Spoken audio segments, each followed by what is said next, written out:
Desde que uno entra al pasillo de la vecindad y voltea hacia la ventana, en la parte alta de este departamento, en el tercer piso, en la ventana, por la ventana se ve la cabeza de un diablo. Valeria le encantaba andar en el relajo, le encantaba juntarse con estos tipos que le decía ella chacalones para que me cuiden, que acabaron presas, que acabaron muertas.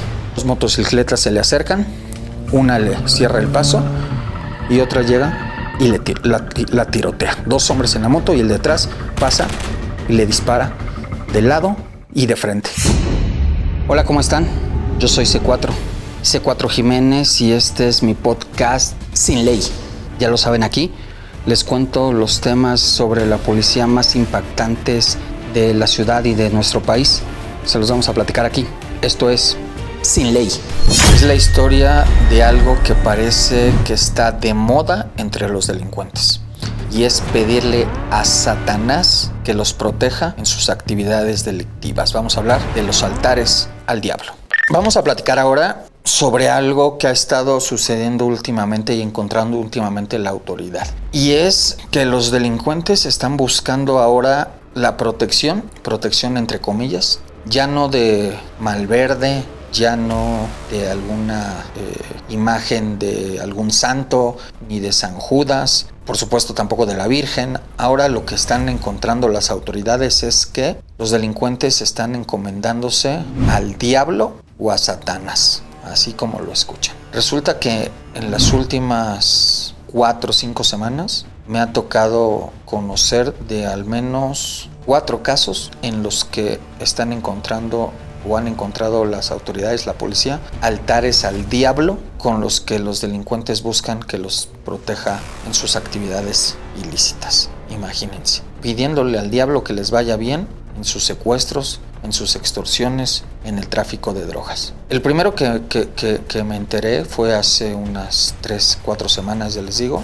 Estaba terminando mi programa un jueves en la noche, como a las 7:30, 8 de la noche, cuando me escribe un amigo de la policía y me dice que iban a hacer un cateo en una vecindad en la colonia Morelos, precisamente, ahí en la Morelos, en la calle de Hortelanos, me parece, que iban a entrar a una vecindad porque se les había escapado un día antes un traficante de drogas y que su ayudante se había ido a ocultar precisamente a un departamento. Lo habían detenido cuando intentaba ocultarse, pero no lograron entrar al departamento donde el tipo se escondía y sabían que ahí había droga. Iban a hacer un cateo porque iban a buscar precisamente la droga que este sujeto estaba escondiendo ahí. Cuando llega al cateo, entran a esta vecindad, una vecindad por supuesto controlada por estos grupos, controlada por la Unión. Pues llegan y la gente, desde que va entrando la policía, la gente ya sabe que van sobre alguien de los vecinos que trafican drogas. Gente que todo mundo sabe que se dedica al tráfico de drogas, que todos saben ahí que se dedican a delinquir, pero que nadie se mete con ellos. Y lo que se ve desde el momento en que llegan y entra uno al pasillo de esta vecindad, de donde están estos departamentos, desde que uno entra al pasillo de la vecindad y voltea hacia la ventana, en la parte alta de este departamento, en el tercer piso, en la ventana, por la ventana se ve la cabeza de un diablo. Es una figura gris con los cuernos dorados, el fondo de la pared se ve completamente blanco y es la mirada desde la ventana de esta cabeza de diablo. Suben uno ya las escaleras, entra a este departamento, entra la policía al departamento. Lo que encuentra de principio es lo que tendría que ser una sala comedor, algunas sillas, algunos sillones por ahí regados, una televisión, bolsas con marihuana, bolsas con cocaína, pero ya en una de las habitaciones, una habitación completamente destinada como habitación, altar, incluso parecería una capilla para adorar al diablo. Lo que encuentran las autoridades en esta habitación son imágenes de Satanás. Imágenes, me refiero a esculturas, me refiero a pequeños figuras de Satanás. Les estoy hablando primero de entrada, lo primero que se ve es la imagen aquella que les contaba yo desde la ventana. Está la imagen, es una figura del diablo de más de 1,80 m de estatura. Imagínense el tipo de figura que es. Es una figura gris, un cuerpo como humano, de una persona fuerte, de una persona fornida. En la mano derecha tiene un trinche, lo sostiene con su mano derecha. Tiene cuernos dorados, tiene los ojos dorados, tiene una especie de taparrabos, y esa es la imagen más alta que está dentro de este altar. A su alrededor, algunos arreglos de flores, rosas blancas, rosas rosas, y también algunas otras figuras más pequeñas de Satanás. Les estoy hablando de un pequeño diablito, como si fuera un niño Dios. Ustedes ubican al niño Dios en los nacimientos, en su pesebre, pero imagínense, exactamente como el niño Dios en el pesebre, con sus piernitas incluso como cruzadas, pero en lugar de tener la cara del niño Dios, lo que tiene es una cara de Satanás, de un diablito, con sus cuernitos en su pesebre, pero es un diablito. Otra figura, igual, sentado en un pequeño como trono, con un pants rojo, unos tenis Jordan, literal con la figura de Michael Jordan, y su pants como de basquetbolista, igual con sus cuernitos dorados. Otra de las figuras es la de otro diablo, otro diablito, completamente negro, con alas, una cabeza más solamente de un diablo, cuernos, otro pequeño altarcito, igual con su trinche, con sus cuernitos, con una capa. Algunas monedas por ahí tiradas, de tipo como de ofrenda, más flores. El lugar olía a marihuana con incienso, con una combinación entre marihuana, incienso y algo como alcohol, como aguarrás, como vino, completamente sin luz, por supuesto. Aunque la pared era blanca, el piso es gris, y ahí tenían su altar al diablo. Había un diablo, imagínense las figuritas, como si fuera un gnomo. Ustedes han visto a los gnomos, pequeñitos, barbones, con sombreritos, pero la figura del rostro era un diablo, con sus pelitos, con sus barbas, pero la figura era de un diablito, con sus cuernitos dorados, por supuesto. Incluso tenía hasta colgado como un morralito, como los gnomos, pero era un diablo. Todas estas figuras estaban ahí, en esta tipo capilla.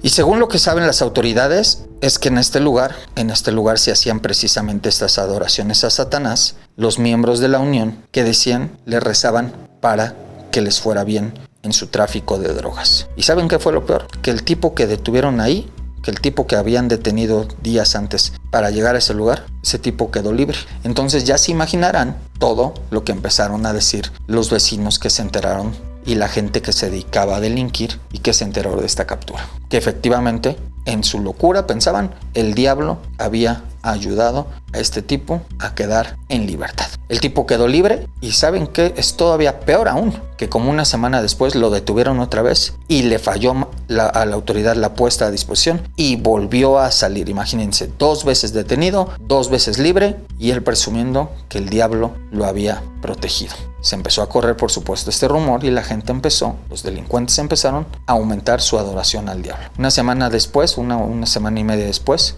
la policía llegó a otra vecindad en esa misma zona, en la misma zona de la colonia Morelos. Ahora llegó a una vecindad para rescatar a un chavo al que habían secuestrado los miembros de la unión. Resulta que era un chavo que era comerciante y que se dedicaba también a traficar drogas y que tenía problemas con sus cómplices de la unión. Lo habían golpeado, lo habían agredido y se lo llevaron para torturarlo dentro de un departamento de estos que hemos llamado, que la autoridad conoce como departamentos o cuartos de tortura. Son estos lugares donde llegan, los encierran, los golpean, los torturan, los graban, los lesionan, y mientras los están torturando les están haciendo videos que le mandan a su familia para exigirles que les paguen las cuotas o el dinero que según ellos les están debiendo. Este chavo lo metieron a este lugar, y cuando lo llevan secuestrado a este lugar porque dicen les debía 13,000 pesos, su novia ve el momento en que lo están secuestrando, le pide ayuda a la policía y la policía va a rescatar a este chavo. Cuando llega la policía a este lugar, detiene a uno de los secuestradores, un tipo que en el momento en el que iba a hacer el secuestro llevaba una pistola,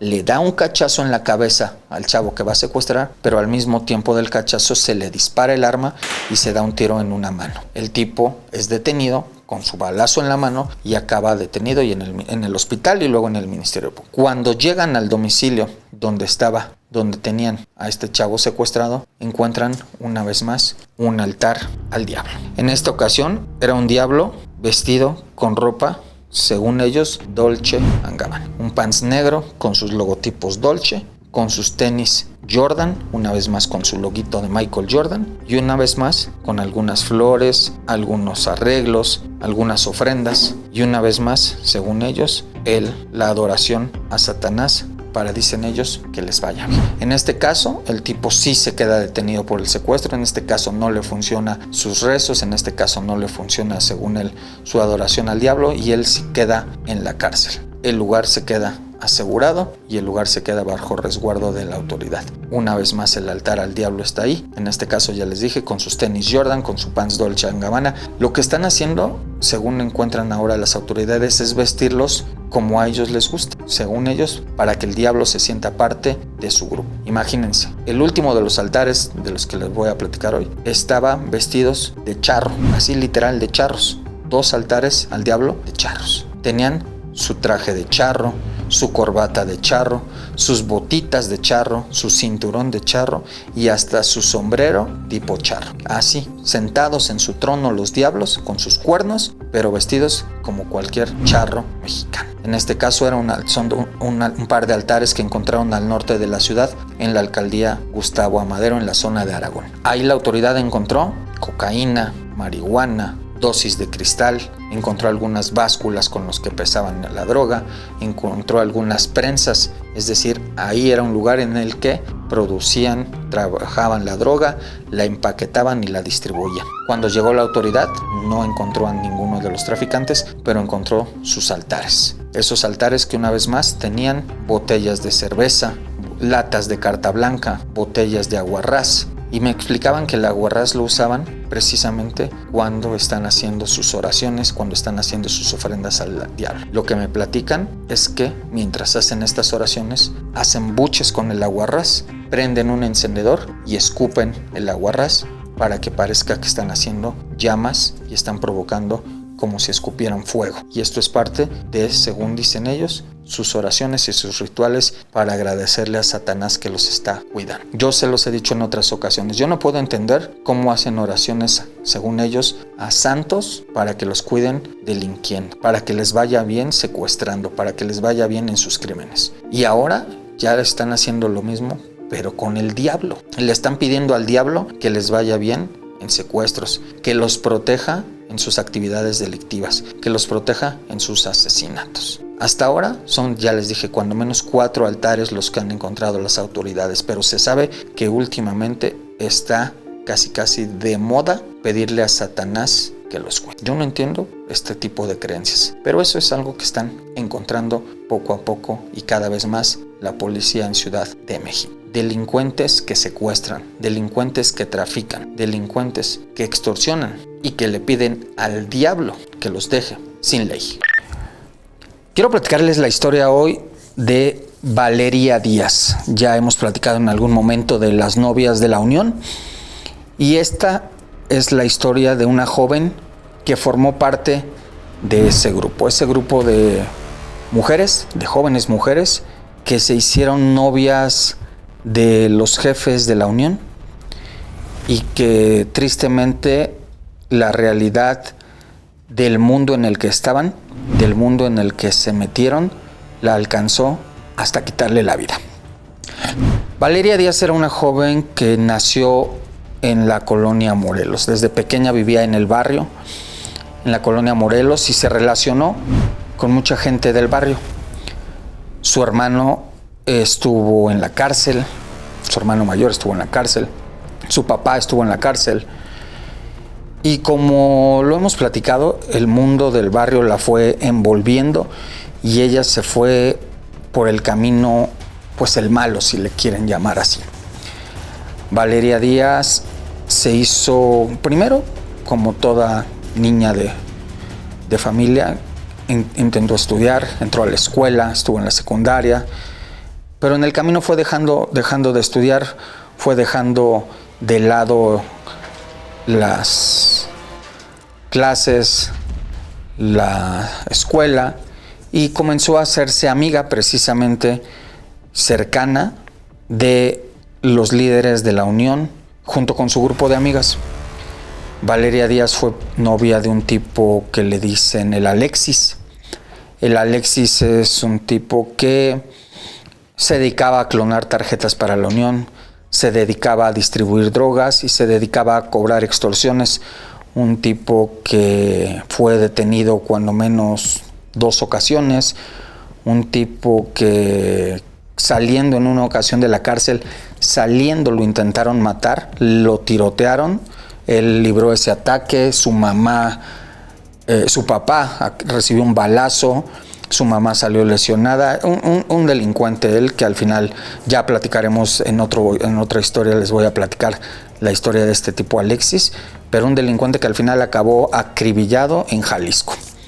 Alexis fue novio de Valeria, y él, pues como todo líder y todo jefe y todo tipo que está metido en la Unión, pues hizo dinero de manera ilícita, pero dinero que le permitió pagarle viajes, pagarle ropa de diseñador, pagarle lujos, pagarle cosas que pues Valeria no estaba acostumbrada a tener de una forma lícita. Valeria subía a sus redes sociales viajes, lo mismo a Cancún, Acapulco, conciertos, presumiendo ropa, presumiendo sus salidas a antros, presumiendo sus cirugías estéticas, su lipo, presumiendo los regalos que le hacían estos tipos, en específico que le hacía este tipo llamado Alexis. Ya les decía, Valeria vivía en la colonia Morelos, a pesar de que pues Alexis le regalaba cosas, le daba dinero, incluso le pagaba rentas para otros departamentos. Valeria, pues como se dice, no salía del barrio. Seguía ella teniendo cercanía con todos sus amigos del barrio, con toda su gente del barrio. Y ustedes pueden ver, les digo, sus videos presumiendo su ropa, presumiendo sus cosas, pero también presumiendo que le gustaba andar armada, que le gustaba soltar balazos al aire. En un momento le regalaron un Beetle azul, y era su juguete preferido. Le encantaba salir a la colonia Morelos, Avenida del Trabajo, a Circunvalación, subirle todo el volumen al estéreo de su Beetle e ir escuchando música en estas calles mientras daba vueltas. Lo único que hacía era salir a dar vueltas en el carro con su música a todo volumen, con sus amigas en este carrito. Valeria un día fue detenida. La detuvieron precisamente con el Alexis en un complejo de departamentos. Llegó la Policía Federal, hizo un operativo de madrugada y los encontraron ahí. Encontraron a Alexis, encontraron a Valeria, encontraron a otra novia de la Unión, a otro tipo de la Unión. Los detuvieron en aquel momento con cocaína, con marihuana, con tachas, con tarjetas clonadas, con las cosas que ilegalmente trabajaba y vivía y se hacía de dinero Alexis. Aquel día que la detienen, se hace un operativo bastante llamativo por parte de las autoridades. Llega un camión blindado de la Policía Federal a estacionarse afuera de este complejo de departamentos. Llegan los medios, llegan cámaras, fotógrafos, reporteros, porque se hablaba precisamente de la captura de un líder de la Unión. En el momento de aquella captura se hablaba de que habían detenido un líder de sicarios. Se había dicho el nombre de un tipo que le decían el Huguito. Ese día se dijo que fue el detenido, después se supo que no, que en realidad era el Alexis. Valeria, por supuesto, en ese momento pasaba a un segundo término de la captura, porque lo importante era Alexis, el jefe de clonadores y el jefe que se encargaba de hacer las compras ilícitas, incluso de ayudarle a la Unión a lavar dinero.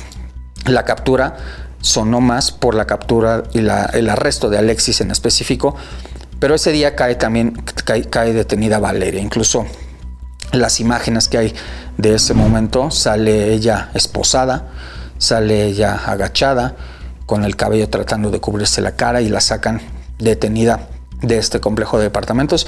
Una mujer policía federal la lleva detenida y la sube a este camión blindado junto con la otra joven a la que detuvieron. Alexis, ya les dije, suena más su captura, pero al final se los llevan a los 4. Los tienen unos días detenidos, los encarcelan, están a disposición del juez, pero el juez en un trabajo entre sus abogados y en un mal trabajo de la Fiscalía General de la República, el juez les permite llevar su proceso en libertad y Valeria queda libre. Lo mismo que Alexis, por supuesto, y lo mismo que los demás. Valeria regresa a su casa en la colonia Morelos y regresa otra vez a lo mismo. Tristemente, y eso es algo que hemos visto, parece que no les preocupa lo que les pase, parece que no les preocupa que los detengan, parece que no les preocupa incluso que ya se empiecen a hacer una fama en la que los relacionan con la delincuencia, porque Valeria, en aquel momento yo recuerdo, yo empecé a sacar fotografías de ella, videos de ella disparando al aire, imágenes de quién era, y recuerdo muy bien que la información que me llegaba era que ella estaba contenta porque ya estaba haciéndose mucho más famosa, es decir, no le preocupaba que la exhibieran con delincuentes, no le preocupaba que la relacionaran con este tipo de delincuentes, no le preocupaba que la detuvieron, que había estado en la cárcel. Ella estaba contenta y estaba orgullosa de que se estaba haciendo, decía ella, más y más famosa. Así siguió Valeria su día a día muy tranquila, siguió en redes sociales, siguió acudiendo a restaurantes, siguió acudiendo a bares, siguió juntándose con todas las novias de la Unión, por supuesto siguió juntándose con sus amigos de la Unión, con Alexis de la Unión. Ella siguió en su vida muy, muy tranquila, sin preocuparle el mundo en el que se estaba envolviendo y hundiendo cada vez más. Valeria una noche, sale, como ya les decía yo, en ese Beetle que tenía, a dar vueltas ahí en su colonia.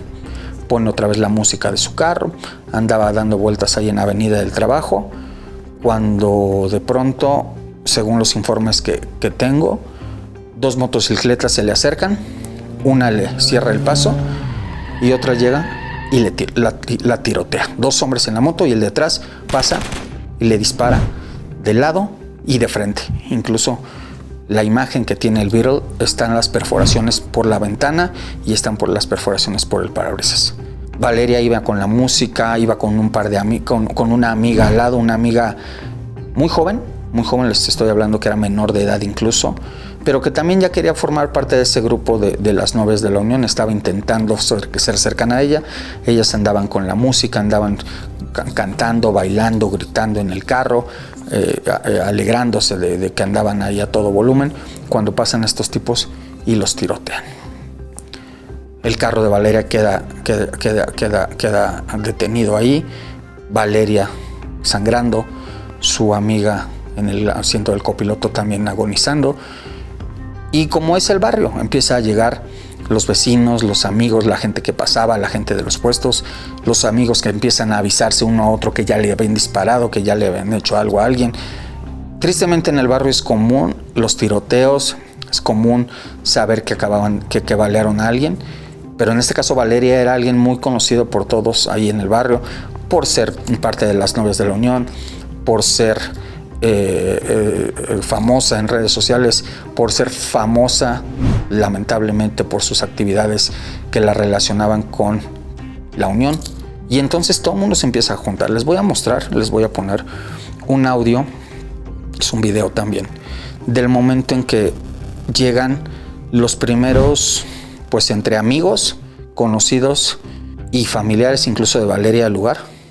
La realidad es que Valeria ya estaba herida de muerte. Ahí se juntaron unas 40 personas alrededor del carro de Valeria que estaba ya ahí. Llegó hasta ese lugar la policía capitalina, llegaron paramédicos y se llevaron a Valeria. Se la llevaron, tengo entendido que los paramédicos llegaron tarde y se la llevaron personas cercanas a ella a un hospital. La imagen de Valeria sin vida es terrible por todo lo que lleva y todo lo que muestra y todo lo que hay detrás de ella. Valeria queda muerta en la silla de metal de una sala de espera del hospital, de un hospital público. Valeria ya no logra entrar ni siquiera a los quirófanos. A Valeria la acostaron en una silla metálica. Ustedes seguramente conocen cómo son las sillas de los hospitales, las bancas de los hospitales, esas bancas metálicas largas. Ahí acuestan a Valeria, en otra de las sillas acuestan a su amiga, y Valeria se muere ahí, o al menos ahí acabó su cuerpo ya sin vida, acostada. Traía ella un pantalón negro como de piel, traía una blusa negra. Valeria le gustaban los tatuajes, tenía tatuado una calavera, tenía tatuado algo en el abdomen, tenía tatuado algo en las manos, y sus tatuajes quedan perfectamente a la vista por la forma en la que la dejaron acomodada o como la acostaron en esa banca. Ella ahí en la banca los médicos ya no hicieron más. Su cuerpo sin vida se queda ahí tendido en esa banca. En la banca de al lado se queda muerta su amiga que ya les decía yo era incluso menor de edad. Y de toda la gente que conocía a Valeria, del barrio, de sus amigos, de toda esa gente que siempre presumía que la cuidaba, que la acompañaba a los antros, que andaba con ella en las fiestas, del Alexis, de los tipos de la Unión, todos estos que decían que eran sus amigos, en ese momento nadie apareció para estar con la familia de Valeria. Valeria ahí se queda. Valeria finalmente ahí acaba muerta, y los tipos que la asesinaron escaparon ese día, y hasta hoy no hay noticias de ellos. Al otro día me avisan de los informes del forense. A Valeria le dispararon en más de 15 ocasiones. Según lo que me dicen, Valeria, cuando se la llevaron camino a la clínica, ya estaba muerta. En realidad ya no había nada que hacer, pero se la llevaron con algún intento de, pues quizá de revivirla, quizá de ayudarla, pero lo que me dijeron a mí los investigadores es que ya no tenía absolutamente ningún caso habérsela llevado. Ella había forma de que la salvaran. Y al otro día, sus amigos, ahora sí esos de la Unión, esos vecinos, esa gente con la que se juntó, le organizan un funeral. Y es un funeral en el que le ponen sus flores, le ponen pistolas, le ponen sus fotos en los viajes y le ponen música de banda. Les voy a poner nada más unos segunditos de la música que tocaron el día que velaron a Valeria. Vamos a escucharlos.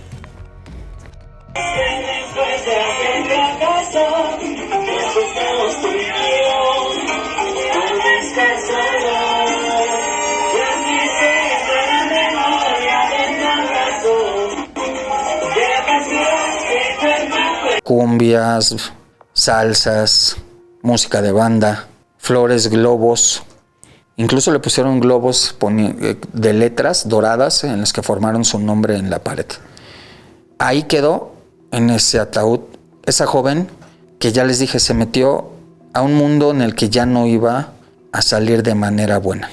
Valeria le encantaba andar en el relajo, le encantaba juntarse con estos tipos que le decía ella chacalones para que me cuiden.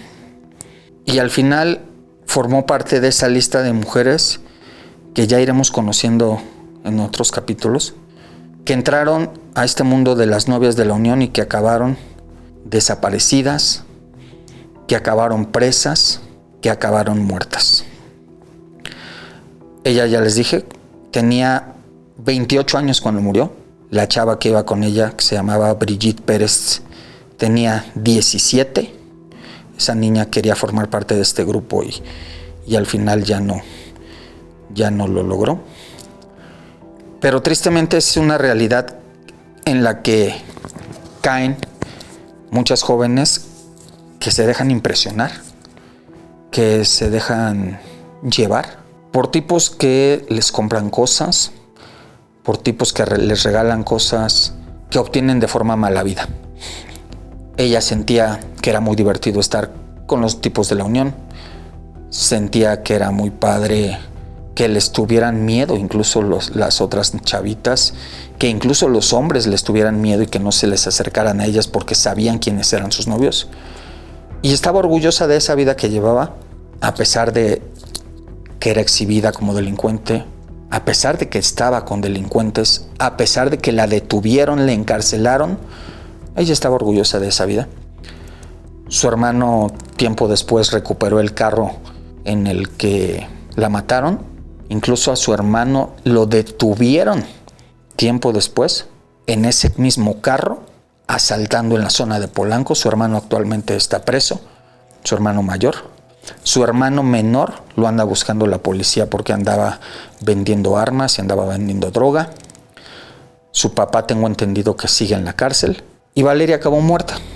Un mundo en el que se fue metiendo, que quizá la fue jalando y que ella no quiso o no, al final no se salió. De los hombres que la asesinaron no hay noticias. Unos dicen que la asesinó gente del grupo de la antiunión, es decir, los contrarios de la unión. Otros dicen que la mataron enemigos de su novio Alexis. Y hay quienes dicen que la mataron los propios miembros de la unión porque sospechaban que ella le estaba dando información a la policía o incluso a mí sobre los movimientos de los tipos con los que se juntaba, con estos tipos de la unión. La realidad es que han pasado ya años desde el momento en que la asesinaron. Estamos hablando del año 2020. Fue mayo de 2020 cuando la mataron. Se cumplen ya más de 3 años y medio. Y hasta hoy de esos tipos no hay noticias. Unos dicen que eran unos sicarios a los que ya los mataron. Otros dicen que son sicarios que siguen ahí en el barrio. Pero en cualquiera de las formas, ni los que la mataron, ni los que mandaron matarla, no hay información de ellos. Ya les dije, hay versiones de que fueron sus enemigos, que fueron los enemigos de la unión, que fueron los amigos de sus novios, que fueron incluso sus propios amigos. Hay quien dice que realmente fue una pelea entre amigas y otras chavas de ahí de la unión, del barrio, que le dijeron a sus novios y que la mataron. La realidad es que no se sabe por qué, no se sabe quién fue, y si se sabe, no se lo ha podido conocer la autoridad. Lo que es un hecho es que ella acabó muerta y la gente que la asesinó, esa sigue sin ley. La historia de la que vamos a platicar ahora tiene mucho que ver con el sistema de salud que tenemos y que lamentablemente está muy sometido, si le quieren llamar, muy contaminado, si le quieren llamar también así, por un sindicato en nuestro país. Estamos hablando del sindicato del Instituto Mexicano del Seguro Social y tiene que ver con robos, con drogas y con robos de todo tipo, de medicamentos, de comida, de insumos médicos, de aparatos médicos, de gasolina, con drogas dentro de los hospitales de nuestro país. Hace unos días recibí un mensaje en mi teléfono en el que me avisaban que había balazos dentro de un hospital del IMSS, dentro de un hospital en la alcaldía Benito Juárez. Por supuesto que cuando escuchas balazos dentro de hospital llama muchísimo la atención, dices ¿qué pasó? Y cuando llega la policía lo que encuentra es una pelea entre camilleros, asistentes, algunos enfermeros contra policías, así, literal, contra policías. Entonces, por supuesto que los policías que están llegando a ese momento dicen, ¿y ahora qué pasó?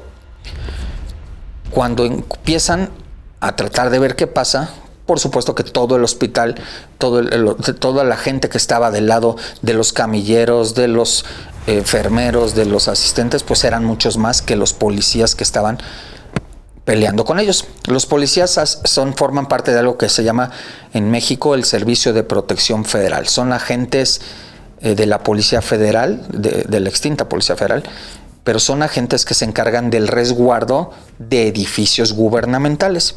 En este caso, los hospitales son edificios de gobierno y quien los cuida son los agentes del Servicio de Protección Federal.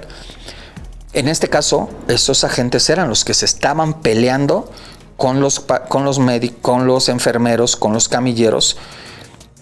Y ellos, los camilleros, los enfermeros y demás personal, acusaba a estos policías de haberles disparado en 3 ocasiones. Imagínense lo que pasaba en ese momento. Los policías disparándole a los camilleros, era la locura de gente, querían pegarles, querían golpearlos, los policías trataban de defenderse, era toda una bola contra estos agentes. Entonces, los que hicieron los policías de la Ciudad de México que llegaron ahí fue tratar de controlar la situación, tratar de calmarlos, tratar de separarlos, y entrevistan a 3 de los sujetos que estaban encabezando, digamos, esta pelea. Eran un camillero, un asistente y otra persona que nunca supe ni siquiera cuál era su cargo dentro del hospital. Pero ellos decían que ellos estaban cambiándose tranquilamente en uno de los vestidores cuando llegaron los elementos del Servicio de Protección Federal. Decían ellos, muy prepotentes, muy groseros, llegaron a agredirnos, a atacarnos, y ya iban sobre nosotros, a insultarnos, a pegarnos. Y dicen ellos que un policía sacó su arma y que soltó 3 balazos para asustarlos. Por supuesto que en ese momento todo el mundo, al escuchar esta versión, pues dijo, ¿y ahora qué pasa aquí? El sujeto que cuenta todo traía, caminaba él como cojeando, porque según él decía que le habían disparado en la pierna y que estaba con un rozón de bala. Cojeaba y caminaba y cojeaba y decía que necesitaba que lo ayudaran, y parecía él como si estuviera como llorando, como triste, como con la cara desencajada. Y después se sabría el motivo real. No era que estuviera preocupado, no era que estuviera asustado, sino que estaba drogado. Resulta, según el informe de la policía, los elementos del Servicio de Protección Federal estaban haciendo su rondín, su trabajo, cuando llegaron al vestidor. Y en el vestidor estaban drogándose. Esas 3 personas que después dijeron que las insultaron y que las golpearon, estaban drogándose con marihuana, estaban fumando marihuana, cuando los agentes del Servicio de Protección Federal los encontraron, y por supuesto, haciendo su trabajo, les fueron a decir que no pueden hacer eso, que estaban cometiendo no solamente algo fuera de las reglas del hospital, sino que tenían droga y que era en ese momento ilegal tenerla, y buscaron detenerlo. Estos sujetos no se dejaron, se molestaron, y no solo no dejaron que los detuvieran, sino que ellos golpearon a los agentes. En el jaloneo, en el golpeteo, le quitan la pistola a uno de estos agentes y se les va, no sé si les van o lo hacen a propósito, pero 3 disparos. Los que decían que el policía les disparó, ellos realmente fueron los que dispararon. De hecho, cuando hacen las pruebas de pólvora, el policía da negativo a la prueba de pólvora porque él nunca disparó. Descubren que fue una mentira total lo que contaron esos sujetos, y lo que descubren es precisamente eso, que ellos fueron los agresivos, que ellos intentaron golpear a los agentes, que golpearon a uno de estos agentes. Incluso hay una fotografía donde uno de estos agentes trae un chipote en la cara, en la cabeza, del guamazo que le metieron, y al final se llevan a todos detenidos, tanto a los policías como a estos 3 sujetos. Después de que la fiscalía analiza todo lo que pasó, descubren la verdad de las cosas, que es lo que les estoy contando, que esos señores estaban drogándose dentro del hospital. Imagínense, un hospital público, un hospital de gobierno, donde el camillero, donde el asistente, donde el personal que se supone está al pendiente de la gente enferma, se está drogando dentro del hospital en horario de labor. Imagínense ese señor drogado atendiendo a alguien. Ese señor drogado llevando en camilla a alguien a que acaban de operar. Ese señor drogado metiéndose un quirófano. Terrible, terrible la situación, pero así estaba.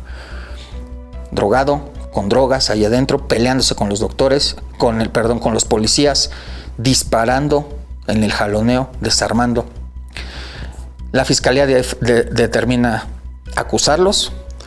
Acusa a estas 3 personas del delito de lesiones por los golpes que le dio al policía, de robo de arma por haberle quitado el arma al policía, y los manda a la cárcel. Tristemente, se los dije, al principio.